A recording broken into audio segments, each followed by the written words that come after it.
এমপিওভুক্ত শিক্ষকদের জন্য সুখবর। আসসালামু আলাইকুম অল ভিউয়ার্স, আশা করি সবাই ভালো আছেন। আবার একটি ব্রেকিং নিউজ নিয়ে চলে আসলাম। এবার এমপিওভুক্ত শিক্ষকদের জন্য সুখবর ঘোষণা করলো অন্তর্বর্তীকালীন সরকার। তো চলুন জেনে নিই কী সুখবর ঘোষণা করতে চলেছে। এমপিওভুক্ত শিক্ষকদের সর্বজনীন পেনশনের আওতায় আনা হবে। পেনশনের আওতায় আসা শিক্ষকদের দুটি সুবিধা ব্যবস্থা করা হচ্ছে। একটি হলো একজন শিক্ষক অবসরে যাওয়ার সঙ্গে সঙ্গে 30% নগদ পেয়ে যাবেন, কারণ অবসরের পরে তাদের কিছু কাজ থাকে, কেউ বাড়ির কাজ করেন, আবার কেউ হজে যেতে চান। তাই শিক্ষকদের জন্য এছাড়া আরেকটি সুবিধা হচ্ছে স্বাস্থ্য বিমার আওতায় আসছে এমপিওভুক্ত শিক্ষকরা। অবসরের পর অনেকে বেশ অসুস্থ থাকেন বলেও নতুন উদ্যোগ নিতে যাচ্ছে শিক্ষা মন্ত্রণালয়। অবসর ও কল্যাণ সুবিধার পাশাপাশি এই বিমার আওতায় শিক্ষকদের আনার পরিকল্পনা করছে।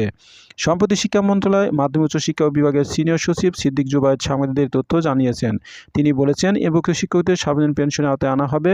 পেনশনের আওতায় আসা শিক্ষকদের দুটি সুবিধা ব্যবস্থা করা হচ্ছে। একটি হলো একজন শিক্ষক অবসরে যাওয়ার সাথে সাথে 30% নগদ অর্থায়ন পাবেন, কারণ অবসরের পরে তাদের কিছু কাজ থাকে, যেমন বাড়ি নির্মাণের কাজ, এছাড়া অন্যান্য কাজ থাকে, এবং কেউ হজে যেতে চান। এছাড়া অবসরের পর প্রতি মাসে পেনশন পাবেন একজন প্রতিটা শিক্ষক, তা কমপক্ষে 40,000 টাকার কম হবে না বলে তিনি জানান। তিনি বলেন, এখন শিক্ষকরা তাদের বেতনের 1 থেকে 10% অবসর কল্যাণ তহবিলে কন্ট্রিবিউট করছেন, কিন্তু এটি যথেষ্ট নয়। সেজন্য আমরা তাদের সর্বজনীন পেনশন স্কিমে আওতায় নিয়ে আসার চেষ্টা করছি। যাদের চাকরি কমপক্ষে 10 বছর বাকি আছে তারাও এই আওতায় আসতে পারবে।